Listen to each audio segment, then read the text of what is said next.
মাদ্রাসা শুধু মুসলমান পড়ে না, বিভিন্ন সম্প্রদায়ের ছেলে মেয়েরা পড়ে।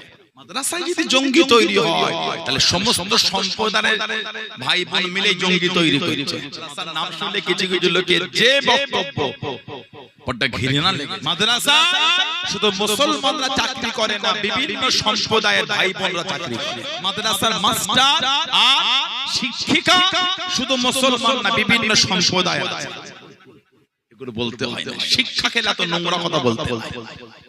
আপনার মাদ্রাসায় ভালো লাগে না, পড়ালে কদিন আগে ভাঙরের একটা বোনকে দেখছিলাম, ভাঙরের একটা বোন দেখলাম, কোথায় গিয়ে সোনার পদক নিয়ে এসেছে। ভাঙরের একটা বোনকে দেখলাম সোনার পদক নিয়ে এসেছে। হাই মাদ্রাসার ছাত্রী ওটা, হাই মাদ্রাসার ছাত্রী। তো কোনো চয়ন করতে হয়, এডুকেশন শিক্ষাকে গুরুত্ব দিতে হয়, শিক্ষা সম্মান করতে হয়। আপনি শিক্ষাকে এত বাজে ভাষা বলবেন, এগুলো স্বভাব। মাদ্রাসায় এই হয় ওই হয়, মাদ্রাসায় ডক্টর তৈরি হয়েছে ভাই, স্কুলে ক্লাস 10 পর্যন্ত তৈরি হয়ে ডক্টর তৈরি হয়ে যায়, হায়ার সেকেন্ডারি এইচএস দিয়ে ডক্টর তৈরি হয়ে যায়।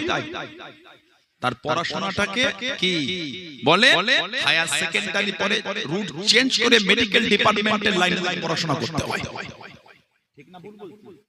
সে যদি ইঞ্জিনিয়ারিং লাইনে পড়ে, civil engineer, mechanical engineer, software engineer, higher secondary পড়ে তাকে রুট চেঞ্জ করতে হয়, কলেজে ওই সাবজেক্ট নিয়ে তাকে পড়াশোনা করতে হয়। ঠিক না ভুল বলছি? তার মাদ্রাসায় ক্লাস 10 পর্যন্ত পড়ে ডক্টর হবে বললেন কি করে? এ তো মূর্খর স্বর্গে বাস করার মতো কথা বলে দিলেন।